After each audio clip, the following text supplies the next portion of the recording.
お、出た。うわゾンボじゃね。あ、こっちはまずい。うわ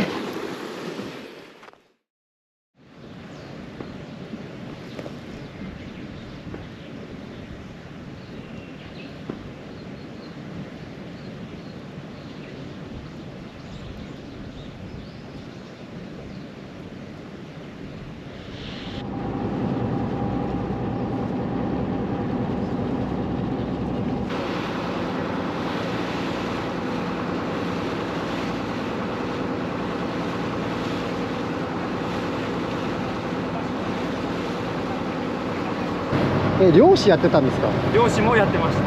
いろいろやりました。メカジキか。250キロ。250キロ。やばいですね。1週間ぐらい沖出て。わあ、やばそうだ。鳥の糞がいっぱいある。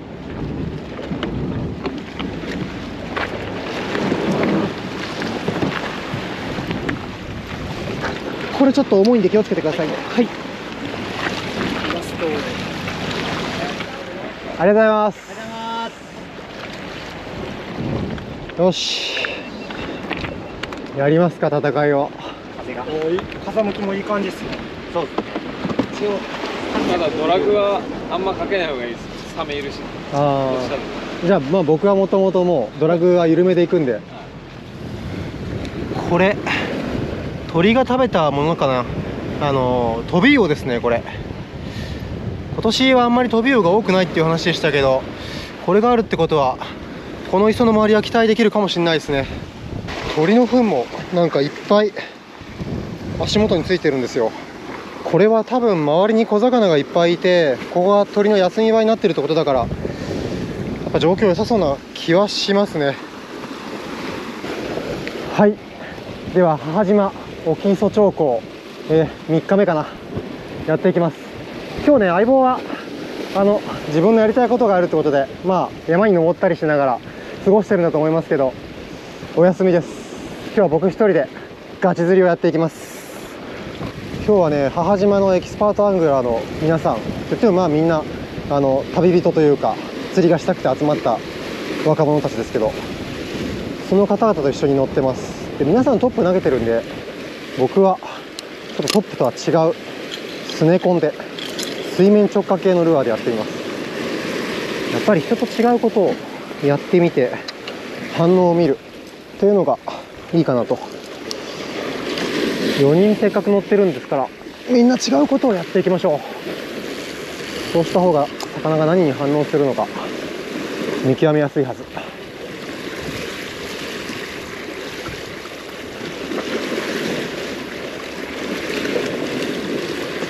で、ここはあんまりこう前に浅くてこう根が岩場があるわけじゃないので、ドラグはちょっと緩めにして大物に備えます。走らせて取るっていうような感じの場所らしいです。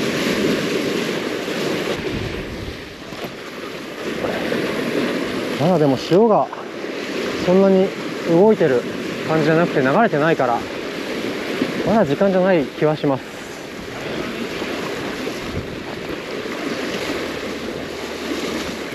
岩場に鳥の糞がついてる時って、たくさんついてる時って結構いいことが僕の経験上では多いので、いいんじゃないかと思うんだけどな。こ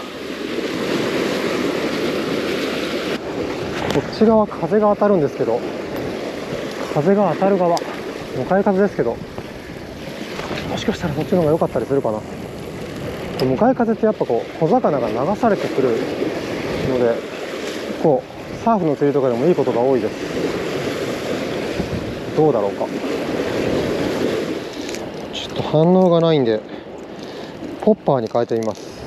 ポッパーは誰も投げてないっぽいので、ちょっと誰も投げてないのを僕は試していこうかなと思います。トビウオカラーで。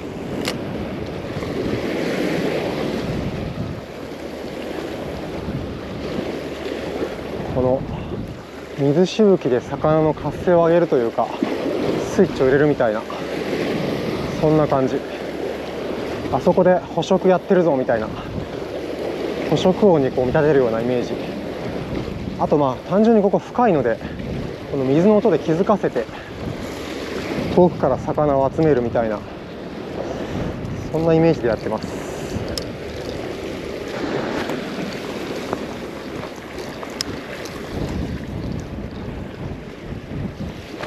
よいしょ。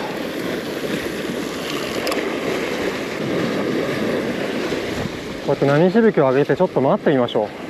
ステイ時間を長めにして。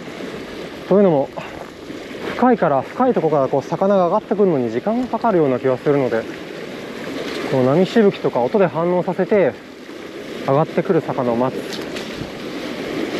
で上がってきた魚を見に来た魚をちょっとこう不規則な動きで食わせるみたいな、そのイメージでやってみようかな。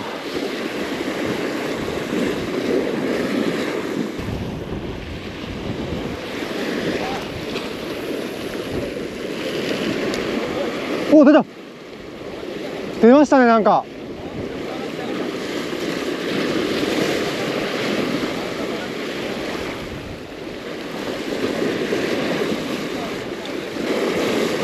さっきまで結構流れ始めたなと思ったらちょっと今緩みましたね。こういう変化のタイミングっていうのは気を抜けないんだよな。止まりかけとか動き始めとか、なんかそういう時。お、出た出た。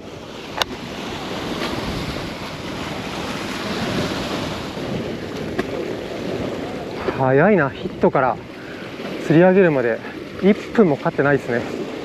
結構大きい魚だと思うんだけど。何ですか？カマスサワラってやつですか？すげえでかっ。本日1本目、カマスサワラ。これちっちゃいですね。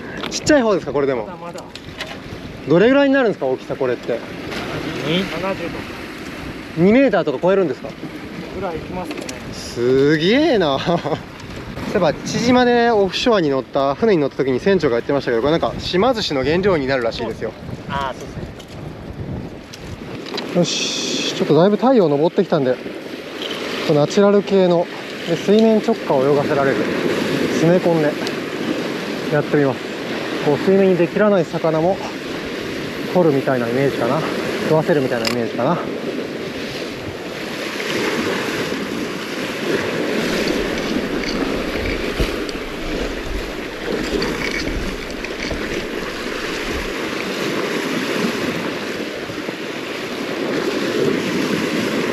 あ、出た出た出た。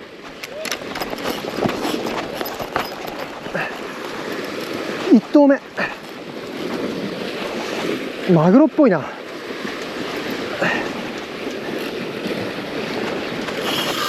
わあ、こっちはまずい。うわ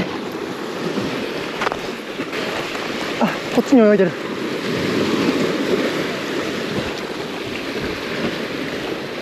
うわ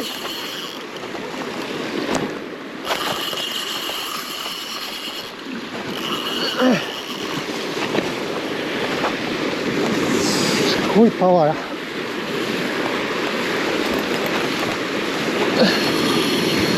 なんちゃこりゃ。やっぱ水温が高いとあれだな。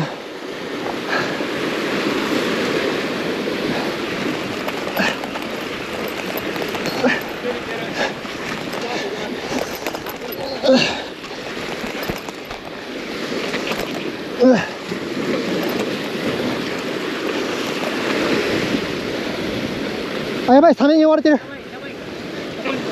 サメに追われてる。キハダですね、多分。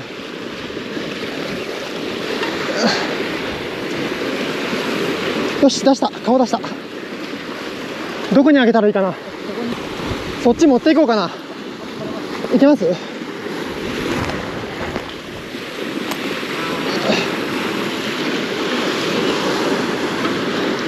あ、ここにでも乗ったな。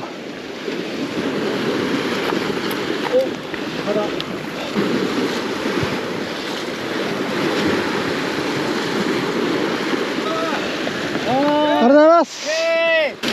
はい、ありがとうございます。おー、やっナイス。たー。おめでとうございます。あざっす。おー、いい。取れた。おー、いい、いい。 15あるんじゃない？やっ10超えてますよ、余裕で。10ある全然。た。やりました。キハダマグロですね。今回のやつはすごいでかい。15キロぐらいはあるかな。はい、やりました。サイズ感はこんな感じです。重い。やっぱ水温高い時期だからですかね。前59キロ乗ったことあるけど、それより全然引く気がしますね。やりました。民宿目黒さんからですね、包丁を借りてきたんで、もう解体してしまいます。ただね、血は外に流さないように。サメがね、寄ってきちゃうんですよ。血抜きはちょっとできないんですけど、食べたいんで解体しておきましょう。どうでしょう。水温は23度ぐらいで、まあまあ高いんですけど、結構太ってるから大きくなれば美味しいんでしょうか。前に59キロのやつ釣った時はでかいのは美味しかったんですよね。ただ29キロでもあんまり脂乗ってなかったから、この子は多分15キロぐらいだから脂乗ってないかな。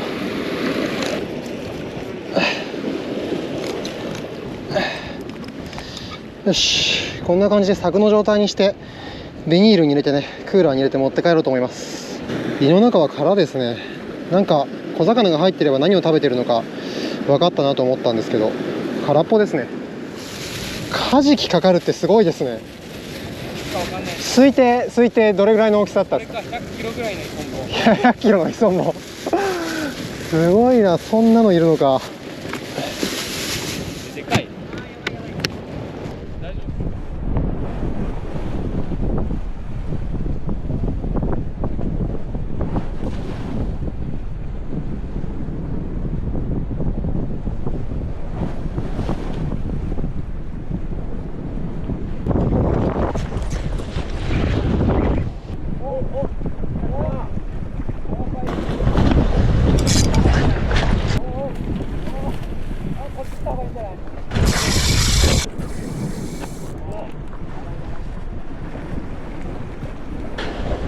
やばい、サメ。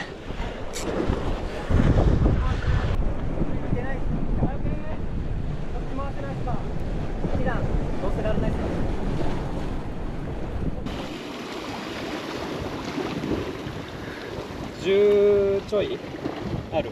15ぐらい。15あるんじゃない？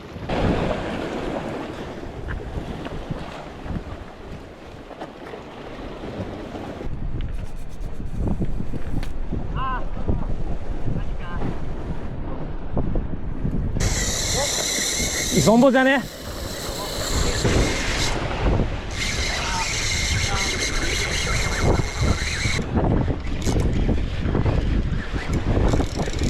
ああ、多分サメに食われた。いや、取れたんか。おーい、ちょっとだけ身を湿気していただいてみますか。釣りたて。うん。だからね、釣りたてのマグロって冷凍してないんで、もちもちで結構弾力がある感じなんですよね。調味料も何もなし、醤油もつけてないから、若干こう、さばいた環境もあるけど生臭いですね。なんかこう、例えば漂流したりとか無人島生活とかしないといけなくなったら、こんな感じの食生活になるんでしょうか。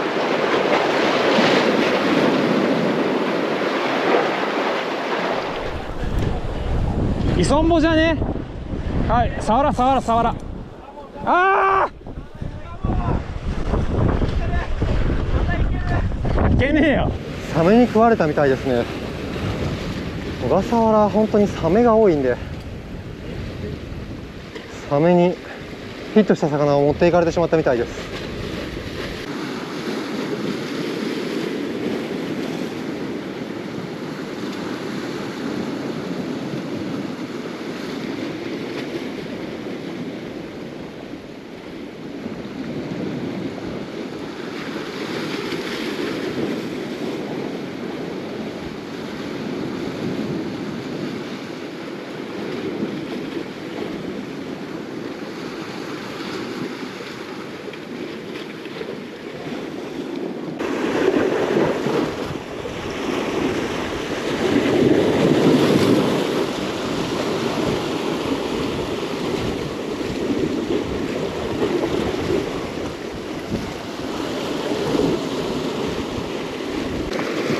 よし、再戦。でこい。このスネコンが今回の兆候でお気に入りルアーになりました。今日はね、皆さん、僕がマグロをヒット解体してる間に何本もヒットさせてたから、今日はすごくいい日みたいです。いい時だからこそいろいろ試してみましょう。このゆっくり巻くとかって釣れるのかな。これで魚を寄せて速い動きで食わせるみたいな。どうだろうか。ちょうど今追い風だし飛距離出るんで、このルアー使わせていただこうかな。前にね、どこの離島だったかな、対馬行った時にね、出会った釣り人さんにいただいたその方のハンドメイドルアー、ほんとね、マイワシそっくりなんですよ。さあ、旅の出会いの力を見せつけてくれるのか。よいしょ。このルアーね、すごいいい動きします。なんかララペンってあるじゃないですか、あれみたいな感じかな。ぬめぬめっと動くんですよね。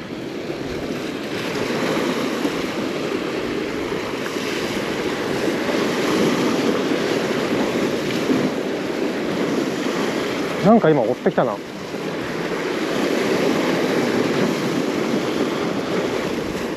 なんか追ってる。なんか追ってきた。一投目でなんか追ってきたぞ。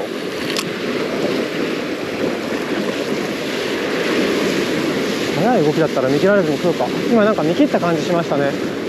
速度がゆっくりだったからルアーの。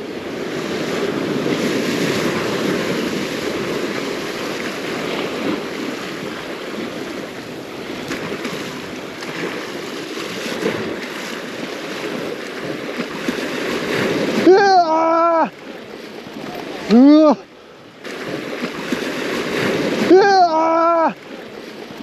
うわ、なんじゃ今の。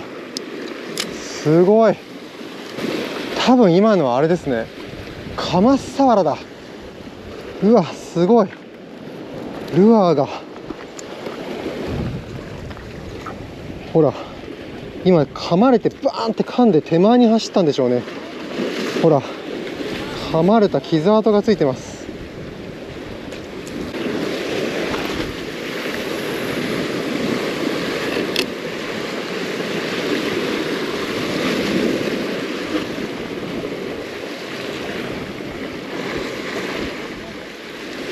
出た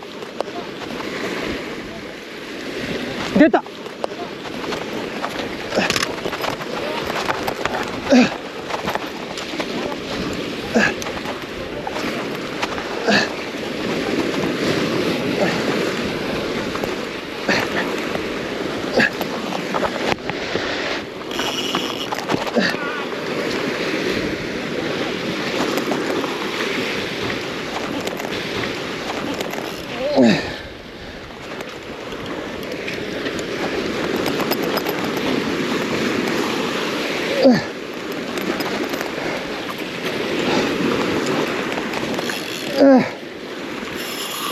あ、サメに追われてるんだ多分これ。あ、やばいかなこれ。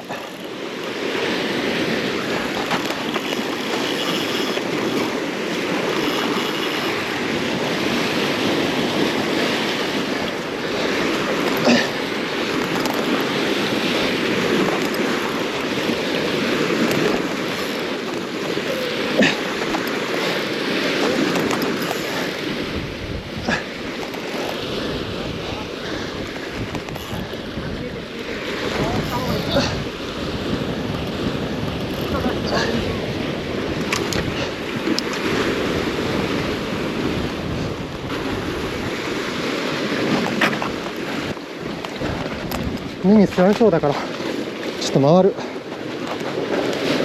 いしょ。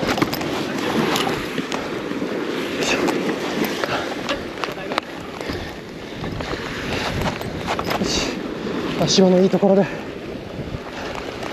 背を立て直して、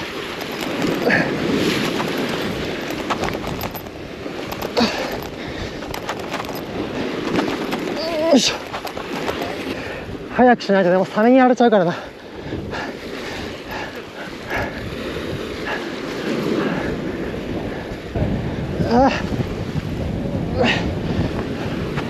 そっちはダメだ。そっち行くな、そっちへ行くな。よし、すぐそこ上がった。よし、上がった。ありがとうございます。ナイスキャッチ。ありがとうございます。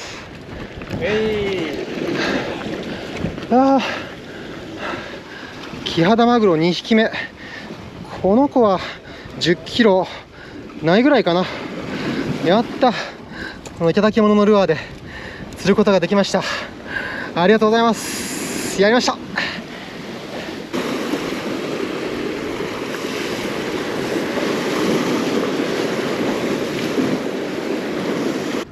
やっとなんか小笠原クオリティというか、小笠原のポテンシャルを発揮してきました。俺2年経ってやっと気づきました。2年経ってこれが小笠原かって今まで何だったんだよ。まあでもそれぐらい厳しいってことですよね。なんか離島来たら釣れるかって言ったらそんなことないんですよね。今日は奇跡の一日で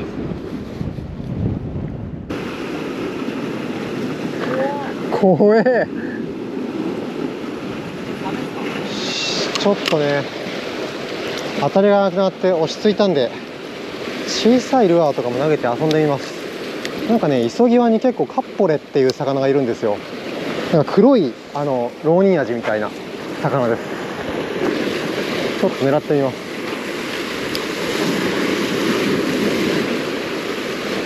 小さいルアーだったら一発で来るんじゃないかな。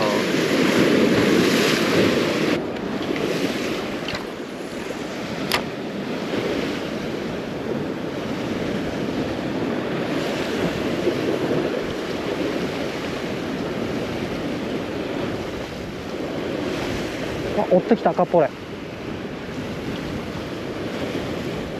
追ってきたな今。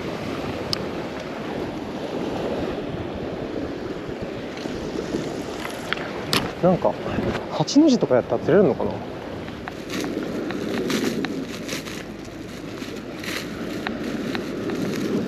この間釣ったキハダあるじゃないですか、あれでツナマヨを作ってツナマヨおにぎりにしたんですよ。すげえ弁当になってる。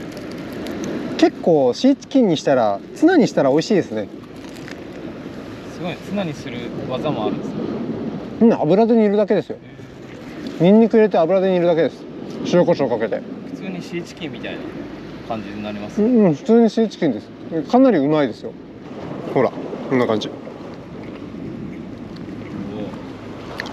あ、海苔もありますよ。どうぞ。至れり尽くせりじゃないですか。これなら保存効くし。これあるんですありでしょ。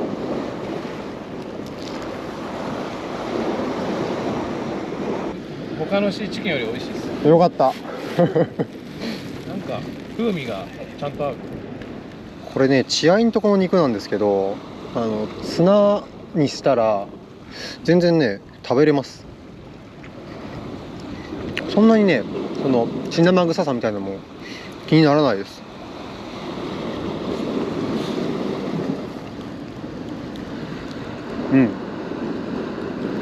いい食事だ。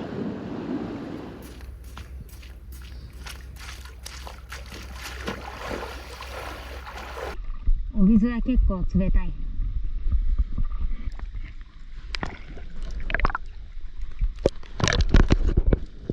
流されてしまう。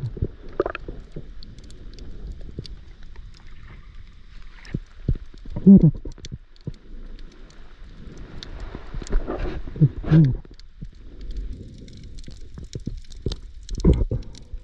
すごいこれ。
だいぶ沈黙気味になってきました。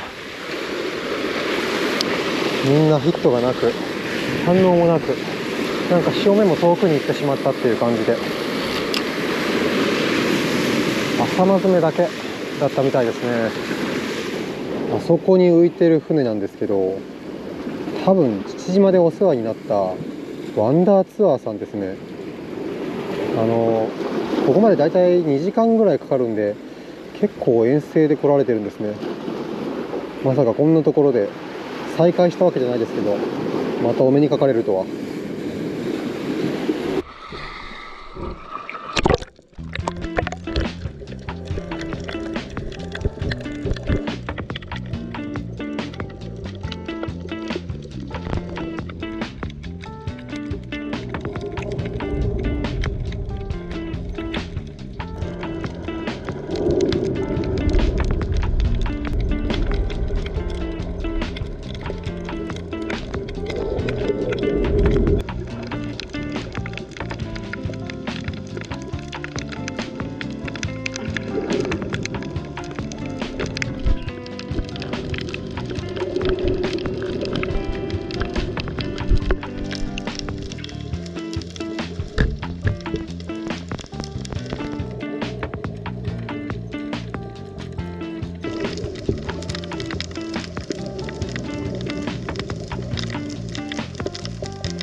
ちょっと試したいことあるんですけど、このマグロの切り身で餌にしたら周りにいたカッポレ釣れないですかね。水中映像にもめちゃめちゃ映ってたし、いっぱいいるけどルアーにはなかなか食ってくれないんですよね。ちょっとやってみましょう。ちょっとカッポレ釣っていいですか。マグロの切り身で。あ、もう食った。速攻食った。マグロの切り身すげえな。あ、抜けた。強いっすね。カッポレ強いな。サイズの割に全然違う。めっちゃ強いな。ほい。来た来た。よっしゃ来た。よっしゃ来たカッポレ。一撃だな。すごいな。餌なら一撃。すごいわ。しかも結構でかいな。よいしょ。これがカッポレです。磯際にいっぱいいて群れてるんですけれど、ルアーにはなかなか反応はするんですけど食わせられなかったやつです。マグロの切り身餌にしたら一発でした。やりました。よし、食べてみたい気持ちもあるんだけど逃がします。食べるものはいっぱいある。バイバイ。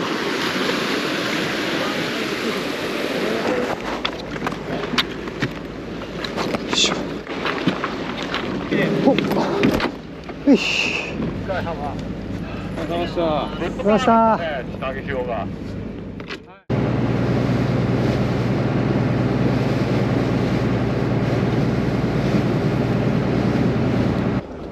今日はな、やばかって。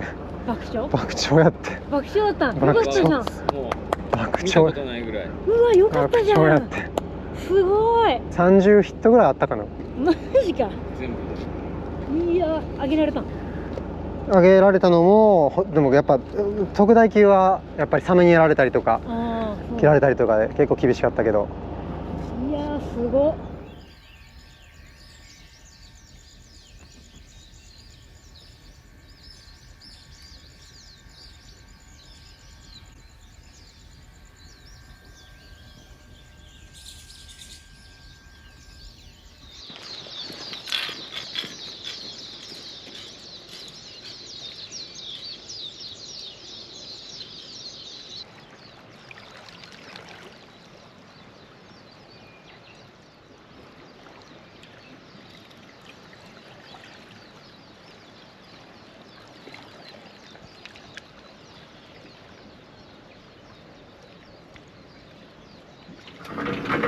あ、朝ごはんごちそうさまでした。ごちそうさまでした。あとまたマグロ釣ってきたんでどうぞ。昨日も釣れたんですよ。昨日のはすごい大きかったんですよ。こっちが一応トロ部分です。でこっちが背の部分です。こんなにいっぱい？はい。まだこれでも4分の1以下なのでどうぞ。大きかったんだ。15キロありました。ああ、すごい。いいんですか？マグロ好きだっておっしゃってたからどうぞ。あ、これお皿お貸しします。あ、そうかそうか。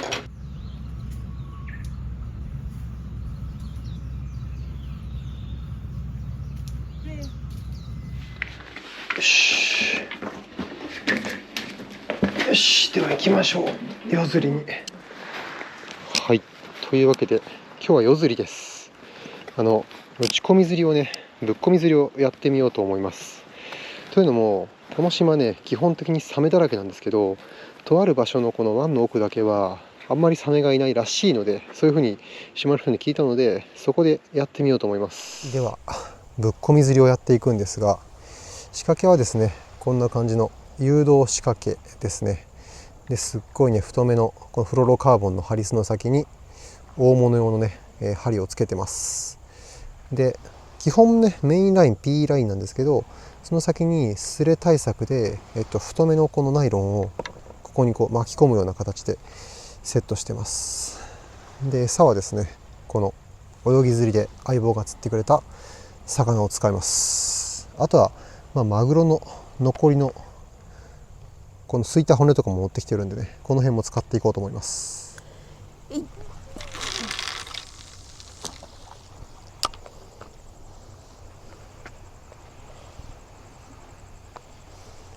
投げ込んだらそこに沈めて、ドラグを緩くして、こんなもん。もっと緩くてもいいかな。じーっと出ていくぐらい、こんなもん軽く引っ張ったらじっと出ていくぐらいにしといて、であとはスタンディングでもいいし、置いててもいいよ。地面に置いて待っててもいい。なんか釣れたらいいね。ミラクル起こるか。 GT 釣ってみたいな。落ちてても食べるん GT とか。結構かけろまの一星さんも打ち込み釣りでぶっ込み釣りで GT 釣ってるよね。へえ。釣れる可能性がありそうな魚種としては GT と、あとは多分タマン、イソフエフキですね。イソフエフキじゃない、ハマフエフキですね。とかその辺が釣れそうな気はしますが、初めてこの地方で打ち込み釣りしてるんで何が釣れるかは分かんないです。意外と来ないね。本当サメの数やとサメすぐ来ちゃうけど、ここはあんまいないよね。ちょっと意外と当たりがないので置き竿スタイルにしてみます。ねずりドラグをゆるゆるにして、ちょっと糸たるましといていきましょうかね。で隣に折って、できたら竿をこうやって押さえといた方がいいかな。体重を竿にかけて、足で乗せながらねずりですね。ねずりですね。星空を見ながら、ドラグがチってなるのを待ちますか。やっぱ満月ってなんか怒る感じがするよね。心がザーザーするよね。ザワザワする？うん。どうザワザワする？ほら、なんかザワザワすザワザワする。る。うん、ザワザワ。ザワザワ。突っ込んでよ。開示か。ザワザワあ、そんなんなん。ザワ。そうなん。うん、こんな感じだ。あ、そうなんだ。あ、来たんちゃう？来たよ来たよ来たよ来たよ来たよ来たよ来たよ。待ってどうしたらいいの？待って待って待って。よし、元傘を。来たよ来たよ来たよ来たよ。ドラゴを閉めてはい、合わせる。いけ。よし、いけ。かかったか？出るかな。もっとしようか。うん、引いてる。あ、外れた。外れた。外れたな。多分外れた。今閉めてる間に外れたわ。そうか、乗ってなかったか。いるいるいるわ。いるいるか？いるいるいる。おお。いたいた。サメか。なんかあんまり引かへんな。サメか。見えない。ああ、重たいかサメやな。サメや。サメか。うん。話してくれへんな。サメか。うん。でっかいな。サメやな。砂浜まで持って行って外すか。うん。オッケー。ホワイトチップって引かないんやね、あんまり。うん。なんかズーって感じ。ぬぬぬぬぬって感じ。そのまま下がって。オッケ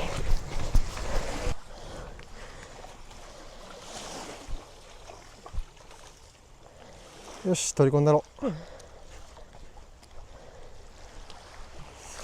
や、ごめんよごめんよ。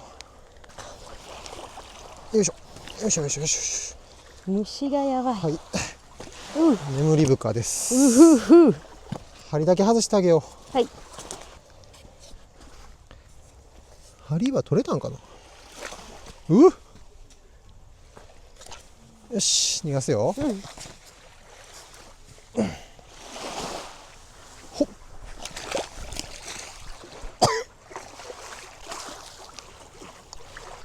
オッケー。はい。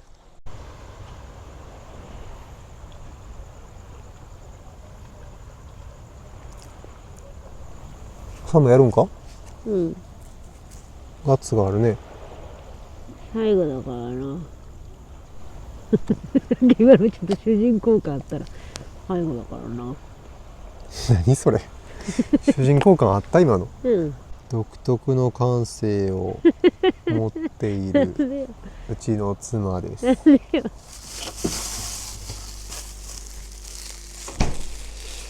はい、では釣ってきました。約15キロのキハダマグロ、料理作っていこうと思います。磯でさばいてきたんでだいぶ楽ですね。ここはね、お腹の部分の身でもう何日だ、2日間かな、この状態で冷蔵庫で置いてました。じゃあ色変わってるところをトリミングしつつ、どんな感じか見てみましょう。はい、ここがいわゆる大トロの部分だと思うんですけど、磯の上では分かりにくかったんですけど、思ったよりこれ寝かしたからなのかな、油がありますね。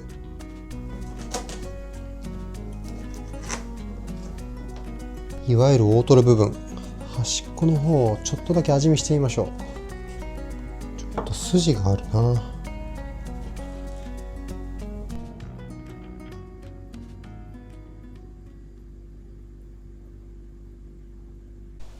はい、ではキハダマグロの大トロ部分いただきます。あ、結構油あるな。醤油にぶわっと油が浮きました。いただきます。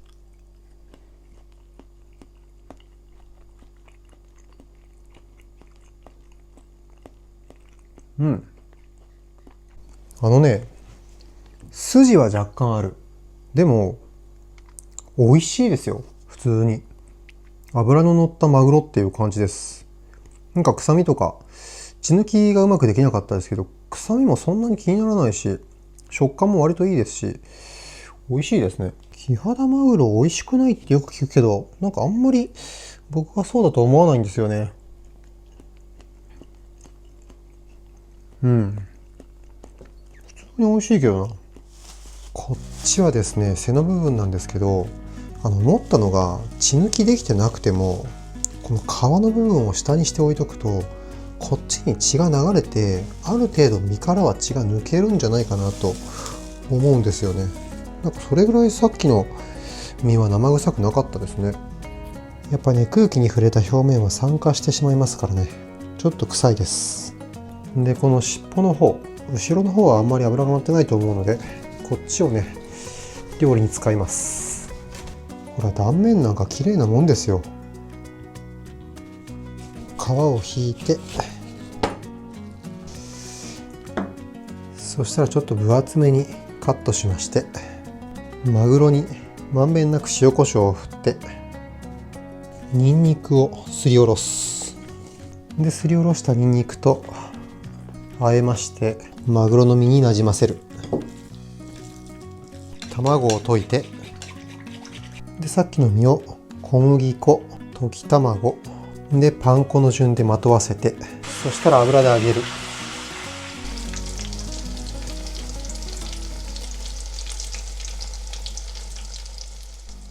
ではキハダマグロで作ったマグロカツ、いただきます。ソースにつけまして、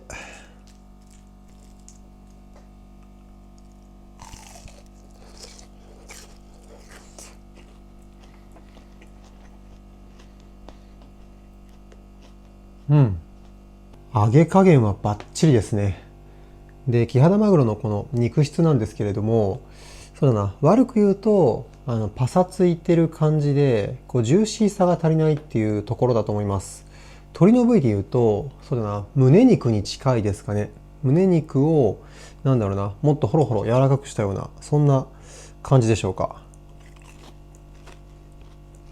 これはビールが欲しかったですね。この感じなら、このクオリティなら相棒に食べていただいても全然美味しく食べてもらえると思うんで大丈夫そうですね。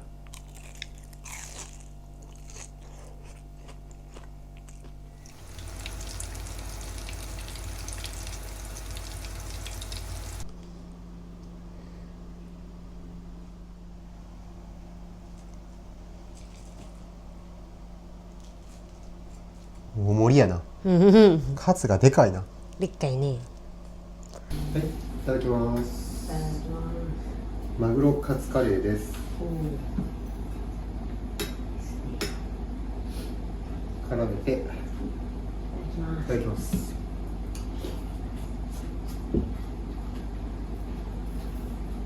歯応えしてる。美味しいこれ。いけるね。肉ってなんか胸肉のもっとホロホロ崩れるわみたいな感じよね。ごちそうさまでした。ごちそうさまでした。目黒スポット。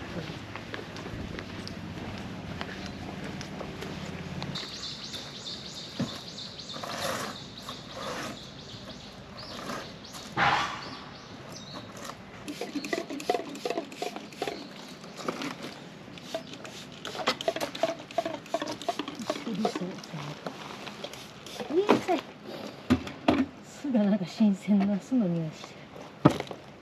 頂上まで 2.2 キロやって、目黒いないかな。この乳房山ではですね、母島目黒以外に小笠原モノアラガイという母島にしかいない小さなカタツムリがいるんですけど、それもですねぜひ見てみたいです。ね、透明だよな、なんかね。これ見たらほぼ生き物コンプリートしてるみたい。そうかも。てーてててーててててーや。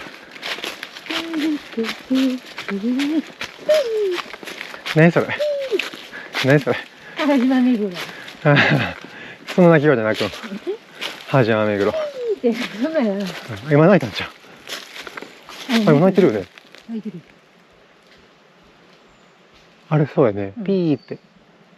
反応したら私のピー。かな。早く進んでください。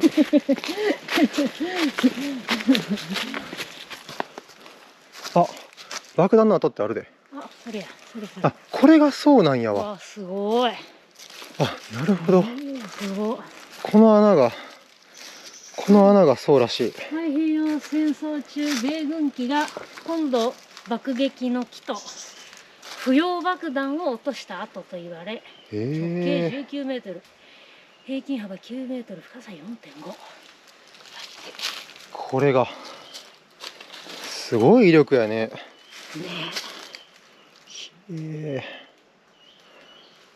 すごいね。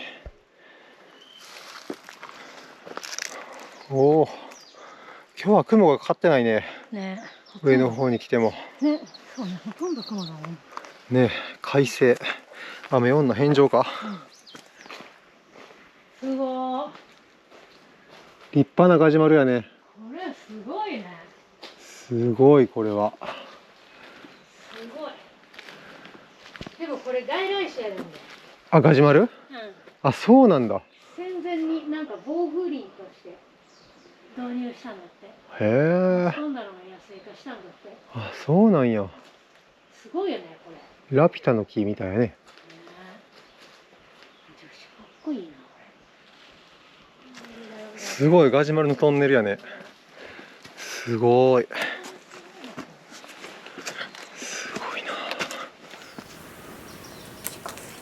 見黒がすごい近い距離にいる。足元見る。1メートルくらい。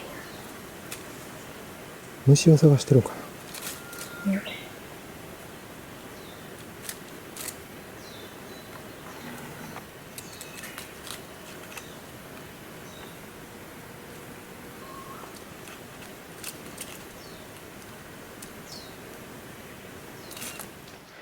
でメジロは食性はなんだろう、そのフルーツを食べたりとか、あとはまあ虫とかも食べるんだと思うんですけど、結構果物に集まってるのをよく見ますね。メジロはメグロは今みたいにこう虫を探してたので、虫を食べるのかもしれないですね。これは野鳥の水飲み場だそうです。ペットボトルに水が入れてあって、こう入れていいそうなんですけど、なんか空ですね、水は。あ、ほんまや。溜まってるね、これが。こうやって紐をつけて伝ってきた雨水をペットボトルの中に溜める方式で水を集めてるみたいですね。なくなってたら水を入れてくださいって書いてあった。で、なんかボウフラみたいのいっぱいいる。これで蚊が繁殖しそうですね。はい、だいぶ登ってきたんですけど、標高が高くなってくるとこうやって苔が増えてきました。なぜかというと、高い山にはですね、割とこう雲がかかりやすくて、上の方はですね、晴れててもこう雲の中だったりするので湿度が高いんですよ。だからその今探しているモノアラガイ、小笠原モノアラガイなんかも標高が高いところには多いそうです。でも山頂付近に来るとちょっと曇ってきたね。そうですね。やっぱ雲がかかってきたんやな。感じられてる。あ、ほんまや。これ食べてんのかな。かじられてる。小笠原モノアラガイが食べたんでしょうか。山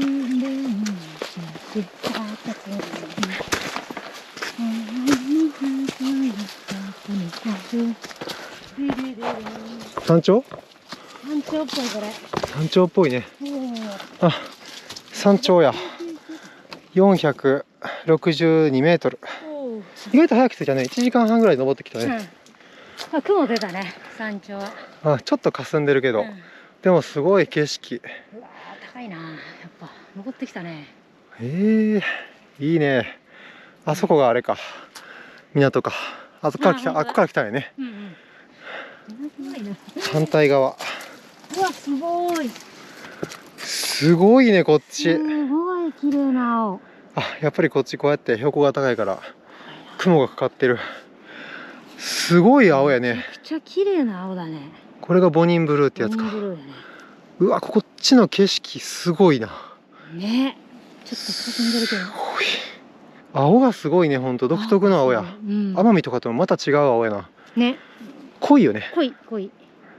でも暗くない、明るい青よ。ねえ。わかるやん。すごいわ。綺麗。ひえ。見つけた。小笠原物荒貝。ここにいますね。ここに。山頂付近ですね。山頂にいたね、本当に。なんか柔らかそうな甲羅やね。うん。ちっちゃいよね。うん、なんかあんまりこれ身を守れなさそうやけど敵があんまりいないから身を守る必要がないのかもしれないね。多分これ殻に全身収納できないよね。全然できないね。ね。なんかすごいちっちゃな帽子をポンって乗っけてるみたいな。ね。長澤君みたいになってるもんね。サイズ感はですね、こんな感じ。大人の人差し指よりものさぎよりも小さい爪ぐらいの大きさかな。標高の高いところで湿度の高いところにいたから殻で身を守ってこう水分を守る必要がなかったのかもしれないね。それで大いにありそう。天敵がいない小笠原だから進化したんやろね、こういう風に。ね。はい、では今日のお昼ご飯です。わーい。カツサンド。こちらはマグロカツサンドです。そしてこちらはキハダマグロのツナマヨおにぎり。いいね。そしてこれがキハダマグロの竜田揚げ。母島お弁当セット。いいね。釣った魚のお弁当セット。わはい、どうぞ。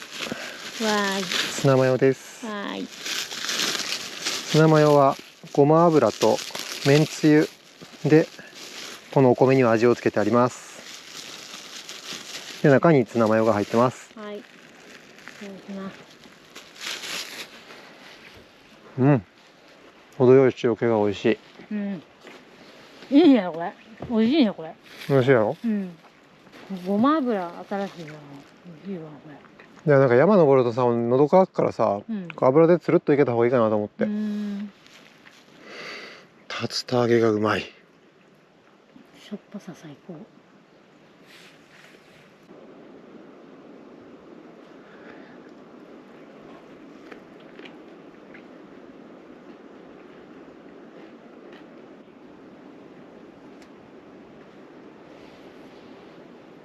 うん。うまい。戻ってまいりました。おじげさん。おじげさん。軽い山やったね。イエーイ。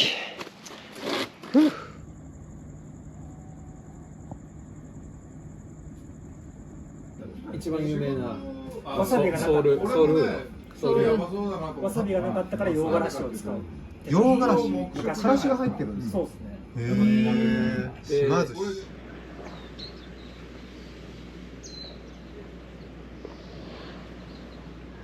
とうとう母島を離れます。目黒さん、とってもね、いい宿でした。いい宿でしたね。荷物は満載。港まで送っていただきます。夏場はもっとこんなもんじゃないですか、暑さ。夏は。もうちょっと暑くなる。もうちょっと暑くなる。ですよ。あ、本当ですか。マグロ。はい、そう言っていただいてよかった。ありがとうございます。こちらこそありがとうございました。お世話になりました。お世話になりました。ありがとうございました。また楽しかったです。楽しかった。島楽しんでください。またいつか。またどこかで。またどこかで。で会いましょう。どこかで会いましょう。またどこかで。どこかでお会いしましょう。ありがとうございました。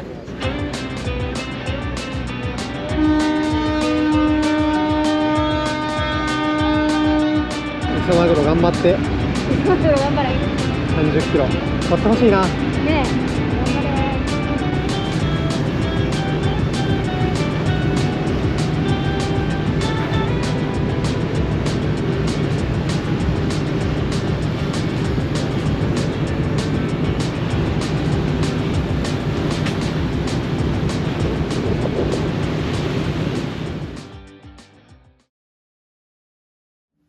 長い間お留守番ご苦労。お元気にしてましたか？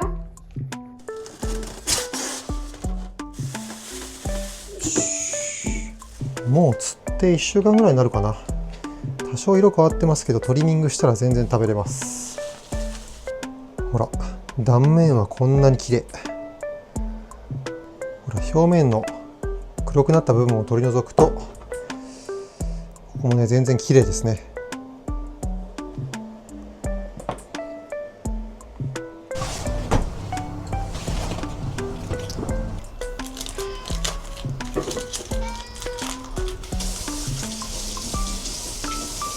おいで。マグロ欲しいか？お座り。隊長お座り。はい。お手。はい。はい。オッケー。おかわり。はい、よくできました。お利口さんですね。マグロをあげましょう。もりもりやね。美味しいかな。母島産マグロですよ。夢中ですね。目つぶって食べること変わりやね。あるね。こっちはガン開きですね。上から見るとなんかトラッチっておもろいよな。なんかひょうたんみたいな形してるよ。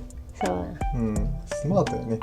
こっちから見るとセル第二形態みたいなね。セル第二形態。肩飛びで、ね。セル第二形態。セル第二形態おもろいな。